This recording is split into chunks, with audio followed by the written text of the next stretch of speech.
All right, why don't we get started? So today, what the plan is to go over the string class primarily in Arduino Sketch, which is helpful for implementation of the environmental server, which is project 5, which is due on Tuesday. Originally, I was planning to go over some new material on the Raspberry Pi, but I thought it best to partition that and save that for Tuesday and focus primarily on things that are helpful for the environmental server. And so what lies ahead ultimately is device-to-device connection, but we're using Project 5 as a landmark, as it were, to get you comfortable with server-side implementations as far as it concerns the socket library for Arduino.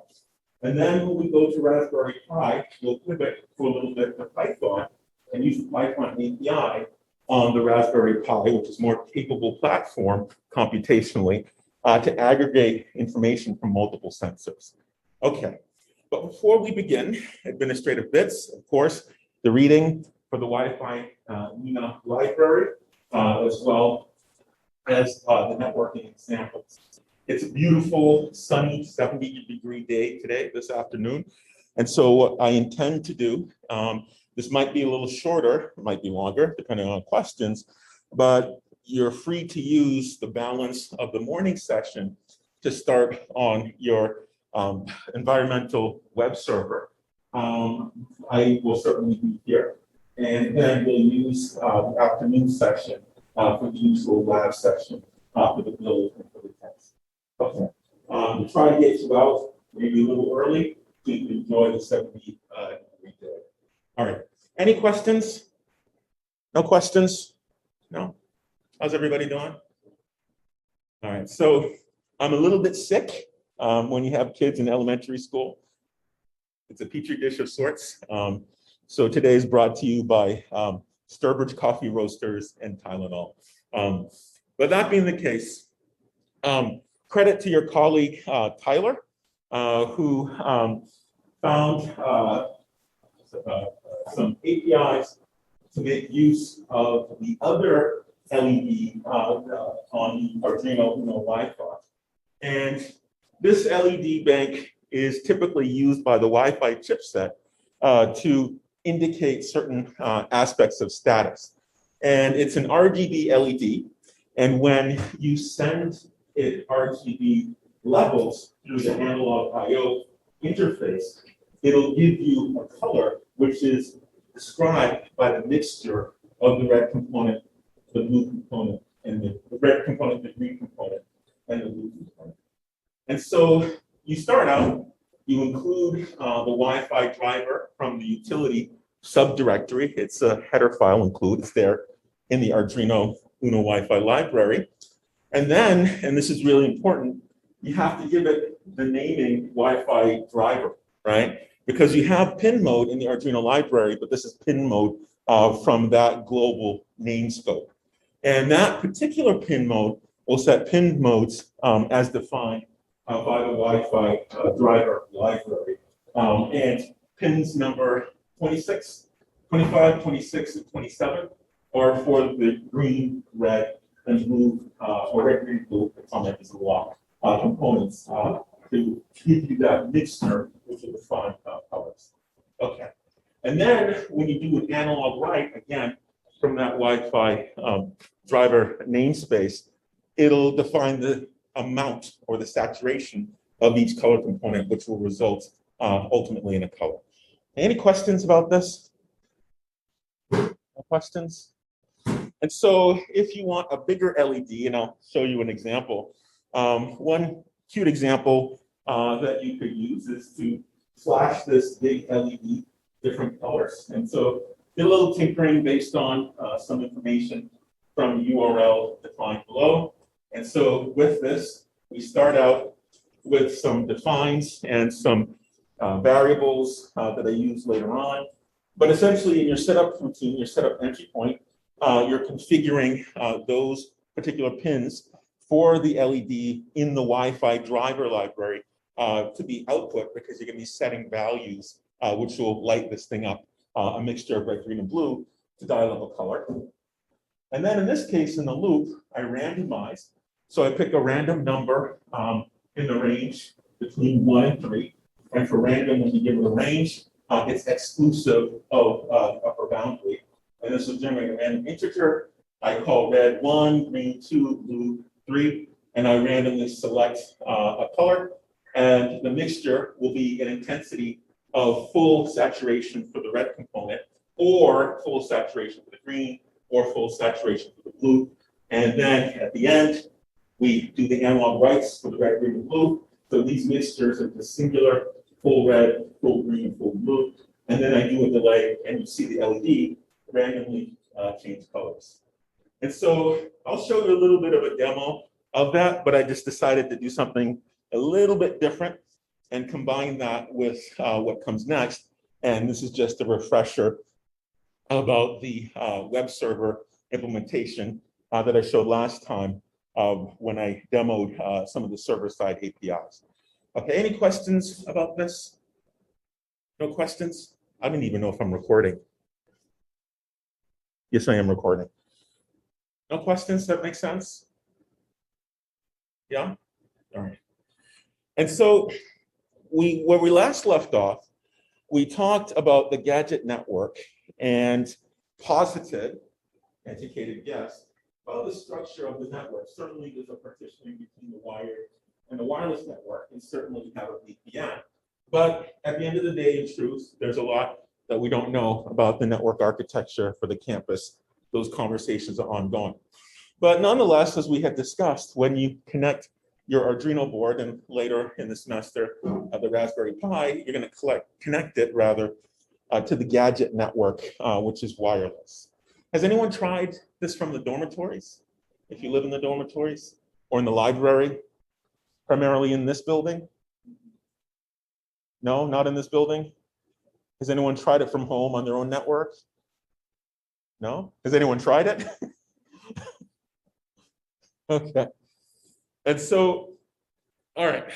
So there's a lot that we don't know about the network architecture at the university. And so you're going to have to see some pace for things like the retries and things like that when you're trying to connect. Your connectivity is dependent on a whole host of different things. One being the wireless noise environment. You're not the only one pushing radio frequency energy into the environment. And then you're sort of hearing the motors in this HVAC system going. Motors have big electromagnets in them, and these electromagnets, when you power them up, push current through them, they give off electromagnetic radiation or electromagnetic energy. That can also be here. Also, it's a fairly humid day, humidity or water vapor in the air. Water is not as good a conductor of electromagnetic radiation. And so you're gonna get a lot of interference, and that's entirely dependent on a whole host of those things. How much other energy is in the environment, what's the humidity profile, the material of the construction, all sorts of things. And so I can't really prescribe for you what your experience is gonna be when you try to connect. All right, the bigger antenna you have, the more power you require, but certainly with a bigger antenna and a lot more power, you could connect more easily, but there are practical constraints for that, for the board. But any questions? No questions? No? All right.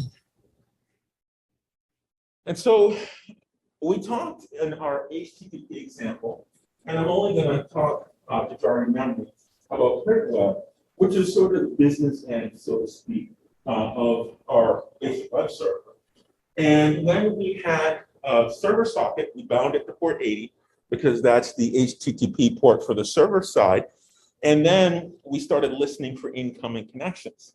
And so with this in the loop called print web, if a client actually connected and was available to try to send a request to the server. And so the server starts out checking to make sure that the client is there. And then when the client is connected, it looks or probes to see if there are any incoming bytes. And if there are incoming bytes, it reads 1 byte at a time. And so I'm going to go to the next slide. And it's looking for that carriage return, which marks the end of the line. Each line in an HTTP request ends with a carriage return line feed, and the carriage return and line feed are historical to when they had teletypes, which are these printers that gave you the output of what you were reading when a computer responded back to you.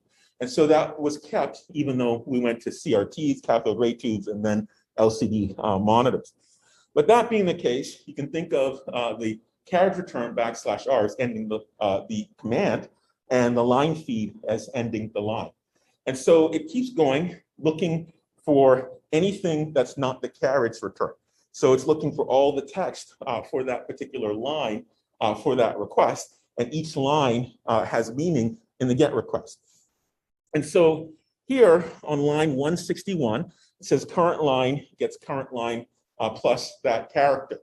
And so that current line is an instance of a string class in your Arduino sketch library. And when you use plus equal, it overloads to string concatenation. And so it's accumulating or concatenating, more correctly, one character at a time from the client request until it hits this \r, the carriage return. Any questions about this?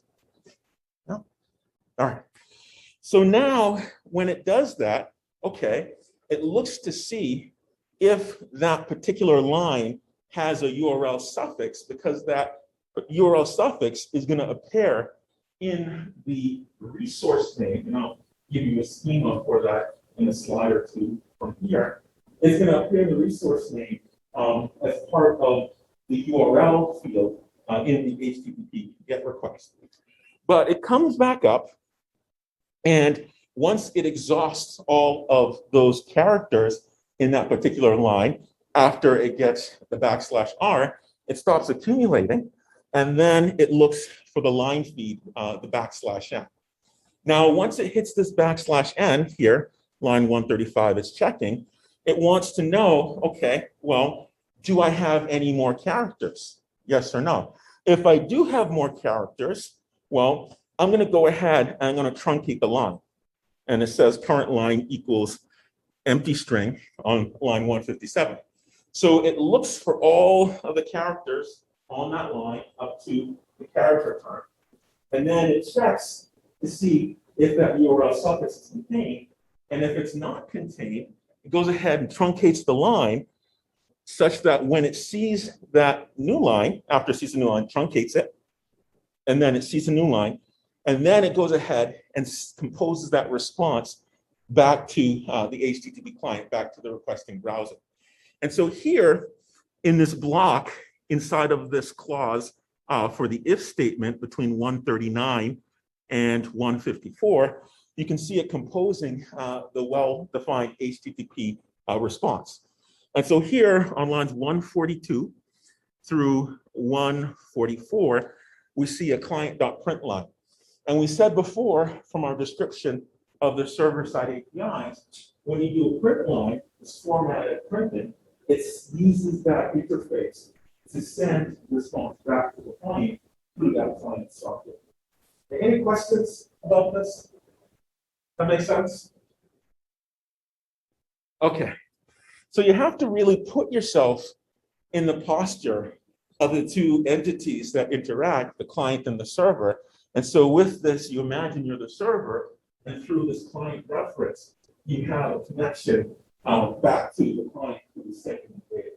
And so with client.println, it's sending the response back to the client, and the well-defined HTTP response includes the protocol version, HTTP/1.1, the status code number 200, and the status code description OK.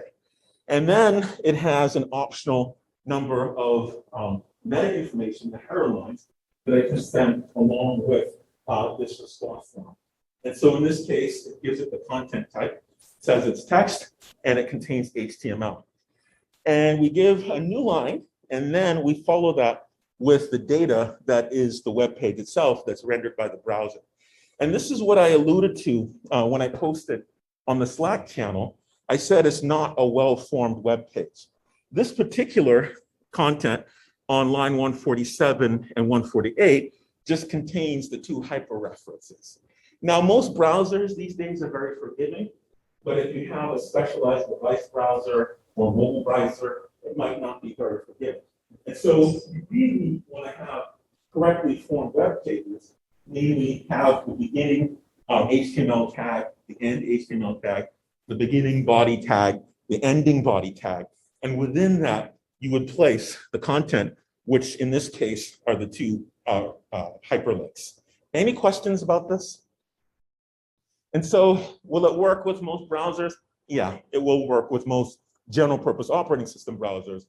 But it's really, really important, I want to stress this, if you're dealing with browsers on small devices or very simple browsers, they might not be that forgiving because this is technically not a web. HTML fragments for hyperlinks. Any questions? No questions? So really important for these types of applications that if you're going to interact with a browser, you want to adhere to standards. Don't make assumptions that HTTP clients are going to be forgiving, because that's not always the case. All right. And so once we send that content, we go ahead and we force a print line, and then we exit, close the connection, client.stop, and then print out to the console. So then on the next request, if you click, for example, the first hyperlink, we set a state variable, LED state to true or to false, and we use that later on in the loop entry point to turn on the LED or turn off the LED. And so let me switch to my browser, and I'll show you a little bit of a variation.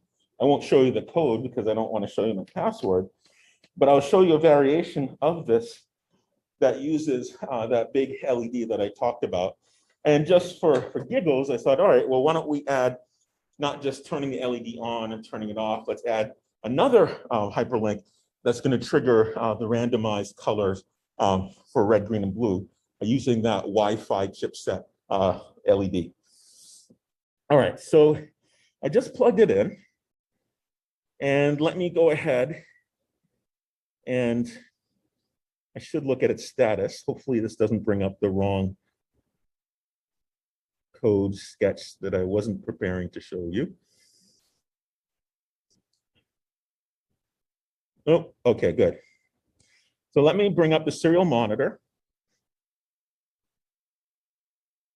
And this thing is on, so I don't know what's going to happen with the wireless environment. So let me make sure I'm sharing this. Share. IDE. Share. Okay, so let me bring the IDE to the foreground. So here, my IP address is 110.202.45.22. And instead of saying LED state is true or false, I said LED state is 1, 2, or 3, representing turning it on, turning it off, or triggering randomization. So let me fire up my browser, and I'm going to point my browser at that website for the Arduino server, P10. And you'll notice here, I have 3 links. I have turn the LED on, turn the LED off, and randomize the LED. And so for randomize the LED, I'm using the same randomization through the Wi-Fi library that I just talked about earlier. So let me hold this up, and I'll direct your attention to the LED. It's right next to, oh, it's kind of hard to see, it's dark. It's next to the SPI port header, which is 6 pins on the left-hand side, your right of this board. So let me go ahead and I'll turn the LED on. And you see it glows red very prominently. And then I'll try turning it off. Turn it off. So for on and off, I only use solid red. Let me try the randomization. And you can see the randomization is going. And I do it 3 times a second. So I can turn it off again. And it doesn't really matter what order I do things in. I can start with the randomization. I can go back to on, which is just solid red. I can turn it off in arbitrary order. And so this is an example of a modified version of what we talked about before, and I'm just using the LED from the Wi-Fi driver library because it's more prominent, and I'm also adding randomization because it was interesting. Okay. Any questions about this? No? Now, you're not required to use the Wi-Fi driver LED for project number 5. You can if you'd like to, but I recommend you finish the task first and then add that extra if you choose to. Okay. No questions? Make sense? Yeah? All right. Everyone looks kind of really sluggish and all right, so why don't we go back to the slide deck and get into the material that I intended for today.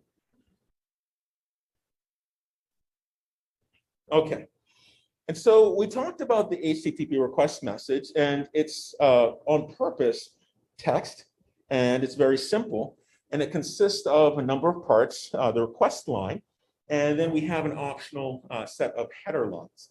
And each line we said is terminated or delimited with carriage return line feed, carriage return being \r and line feed being \n. Now, of course, it looks like \r, but it's just being described that way on the screen. It's a single 8-bit character that represents the \r. So you wouldn't write a \r unless you were programming that \r as a constant maps to a value, which is the character return. Okay. All right. So let's take a look at the schema. So we have a method, and the most important part is that first line of the HTTP message from the client to the server. You have a method, and you'll notice that each one of the fields for that request line is separated by a space. And each line is terminated or delimited or identified by a line feed. And so when you get these requests, you're going to parse this, making the assumption of this prescribed schema, because that's the format for the HTTP request message. And then the header lines, while they're optional, they have a lot of useful information. I'll comment a little bit about how you might use it a little bit later. A lot of useful information, do things like having international websites that support multiple languages. And so schema, and I don't know if they teach compilers at Clark.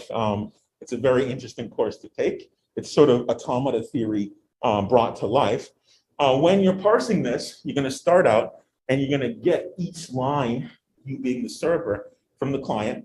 And then you're going to chop up or parse each line and populate data structures based on what you extract. And so after you get that first line is the request line, then you're going to loop over each one of those optional header lines and then set other pieces of information that are useful as a result of parsing those header lines.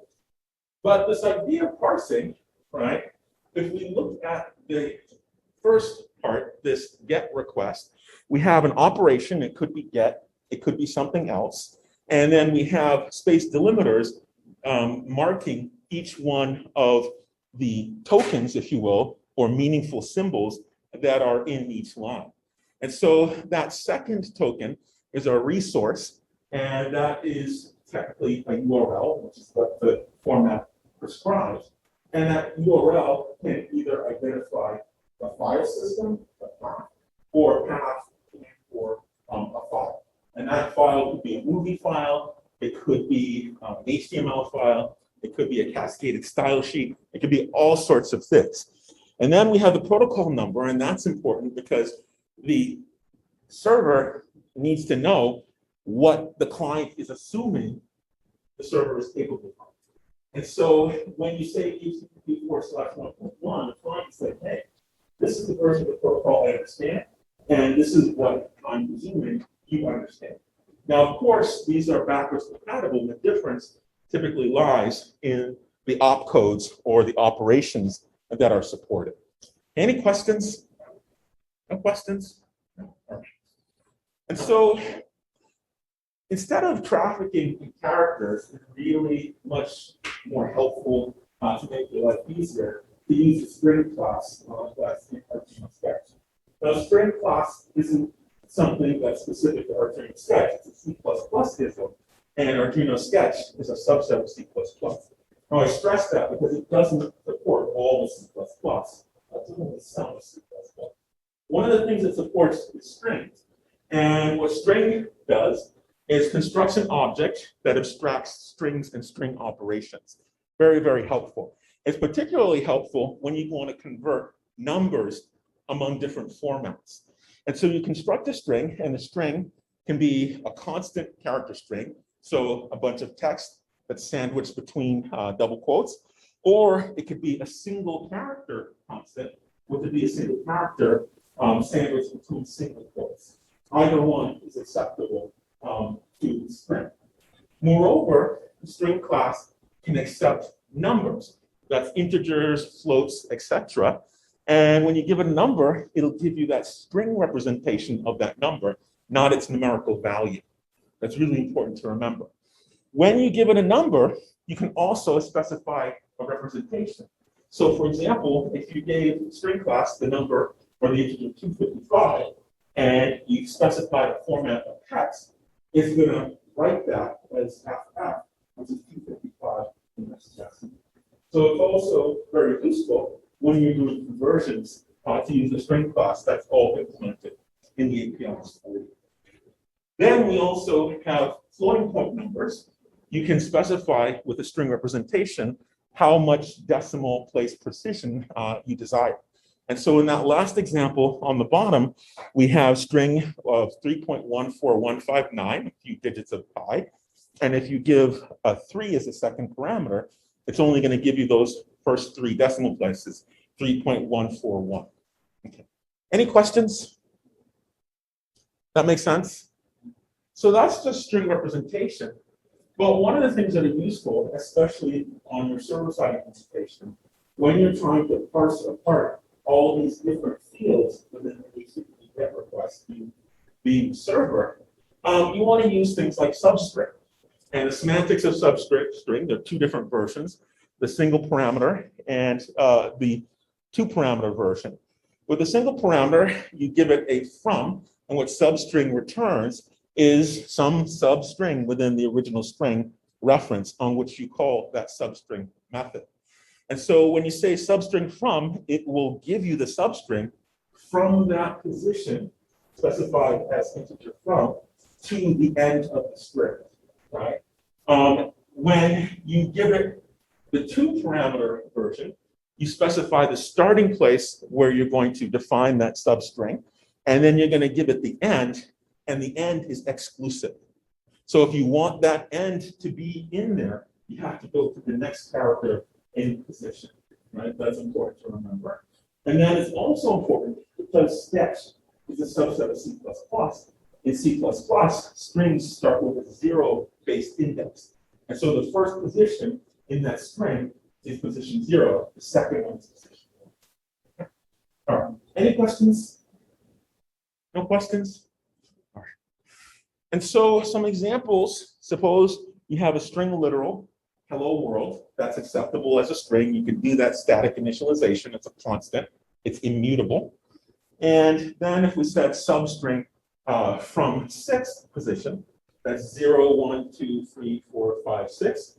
And you did the single parameter version that goes to the end, you're going to get back world, which starts at position 6, going to the end. If you said, for example, you took this example and you said, give me substring from position 1 through position 5. Remember, when you give it the end position, it's exclusive, does not include the end position. And it's 0-based. So this is position 0, this is position 1. So we start at the E in hello, and we go to position 5, 0, 1, 2, 3, 4, 5. It does not include the space, so we get ELLO. Any questions? So it's really important to remember when you give it the endpoint for the substring parameter version, it does not include the character at that particular index where indices are zeros based. Make sense? So another one is useful method is index of. An index of will locate the position, remember zeros based positions for strings and sketch, the position of a particular value as defined by character, or you could give it a string. And so when you use, there are two versions. There's the single parameter version of index of, takes a value, and the two parameter version takes a value and a starting position. So when you use the single parameter version, it's going to assume it starts from the beginning, position 0 of the string.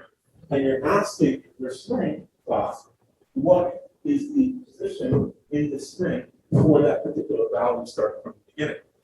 If you use the two parameter version, it won't start from the beginning, it'll start from that index specified as that parameter. Right? So you can use these things to parse out and pull out different fields within something like a GET request because it's highly stylized. And we know for the GET request, each one of the tokens is separated by a space character. And so you might reasonably say, okay, what's the index of the first space, of the next space, of the next space character?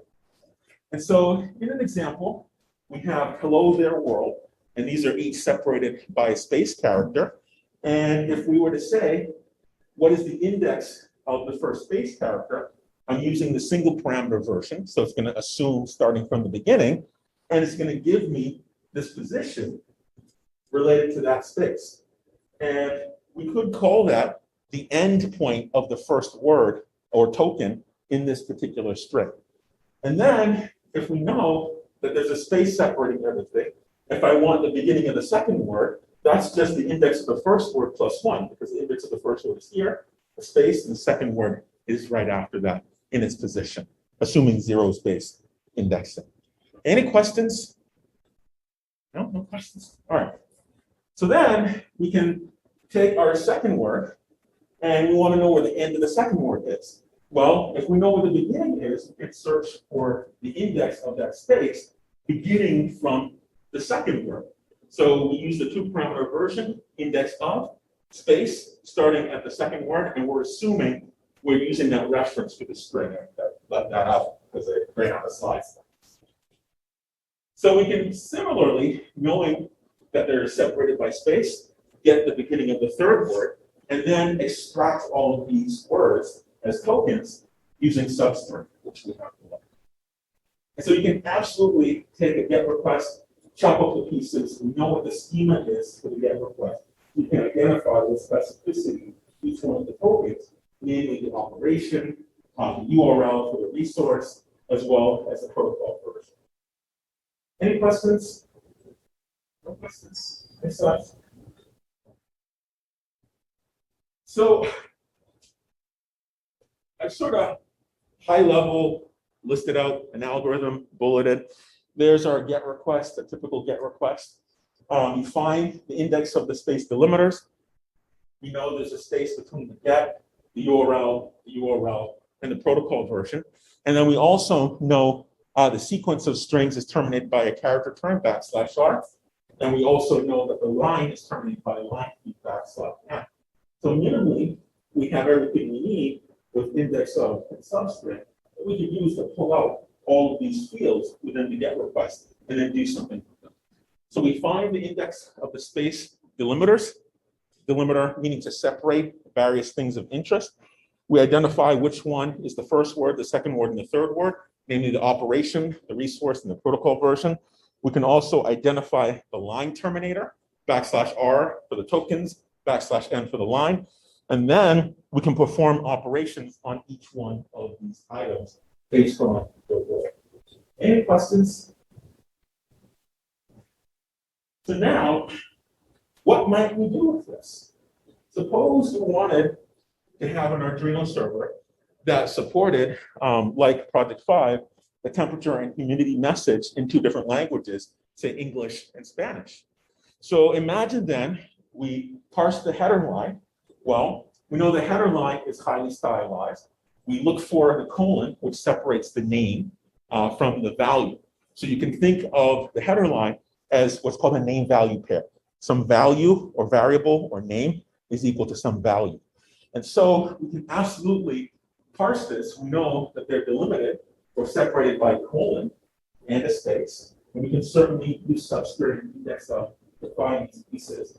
And then we check to see if the name that we extract is equal to accept language. And if it is accept language, we take the value and we look at what that value is. If that value is EN US, US English, which is different from British English, we would then have a message that we display the temperature is. Or if that value is ES, which is for Spanish, we would display a different message, la temperatura, that's, I didn't take Spanish, so German.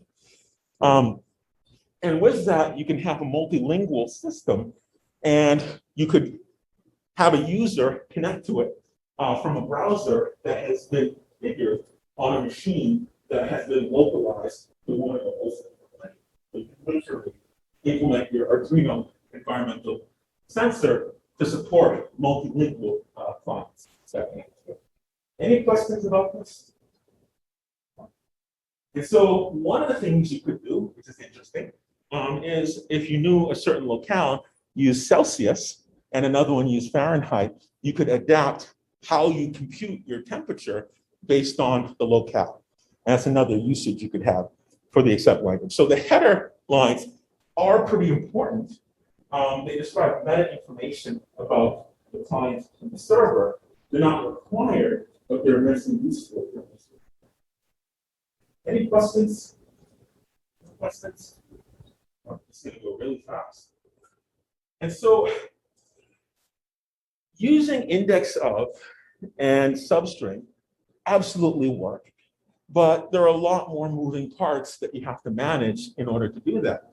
And this was recognized a long time ago in the C runtime library, even before C++, and they created an API call in standard runtime called string token. And tokenizing is a term from compilers, and a token is nothing more than a symbol that has meaning in your system. And so you have something called a parser. It chops up your text into strings, and you have the tokenizer. It gives meaning to certain sequences of strings. You take this sequence of tokens and put them in something called a grammar, and you use an automaton to recognize tokens sequences for concepts of language. So that being the case, the Arduino sketch language supports the strtoke or string tokenizer API.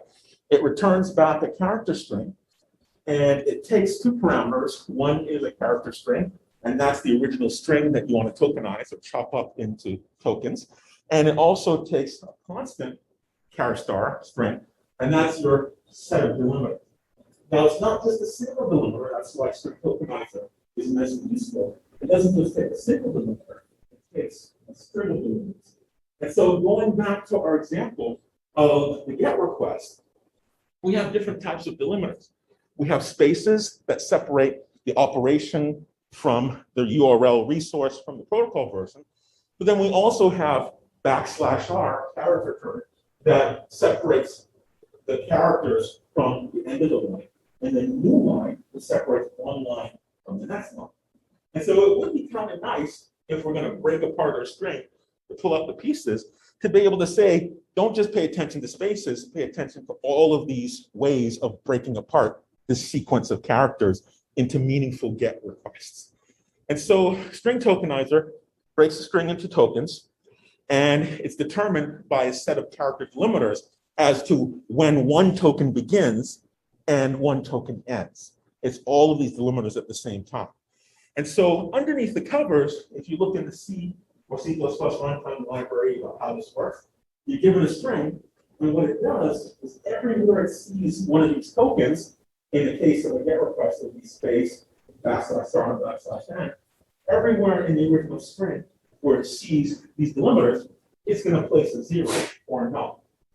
And so when you do this strtoke call, you call it again and again and again. And on each call, it's going to give you a pointer to the first token, to the second token, and to the third token. And so when we And there's no marker. Okay. I'm going to draw something. So an example, suppose we have the following character array. We have delimiters that are semicolon and colon. And so if we treated semicolon and colon as delimiters, our tokens would be 4 A's, A1, the string for 3, B1, 5, and the 4 Z's. And so with stirtoke, we start out and you give it pointer to that character string, or the array symbol is the same as a char star. And then we give it a constant set of characters which contains all of our delimiters. So now when we call string token, the first thing we're going to get is a char star, a pointer, and that's going to be the first token, which is going to be AAAA as a string. And now in a loop, we call stirtoke again and again and again. First time we call it, we're going to get a pointer to AAAA. Second time we call it, pointer to A1, then the 3, then the B1, then the 5, then the all Z's. And then the next time we call it, if we run out of tokens, it's going to return back a null. And so we start out string token, and we give it a set of delimiters. And then, as long as we don't exhaust all of the tokens that we extract from that string, we're going to keep calling string token and store those pointers and then print out what these tokens are. And so string token makes your life a lot easier rather than doing index sub and substring. So welcome to use index sub and substring for string token. This one's in one because it does that chopping. Any questions about this? So you're welcome to use string token as well. It's not incorrect to use substring and index sub. But all these string classes are immensely useful. All right. No questions? Any? No? Nothing? All right. So with that, using string token, we would have different delimiters. One is the space delimiter, along with the line feed delimiter, which would give us the individual method, URL, resource, and protocol version, as well as the individual lines. And you keep calling string token, string token, string token, and it just keeps giving you those next tokens, and you can do them all at once. Okay. Any questions? No? All right. So I guess we were done early. So you're welcome to have a great lunch and come back, or if you choose to work on your Arduino environmental server, you're welcome to do that as well. I'll still be here.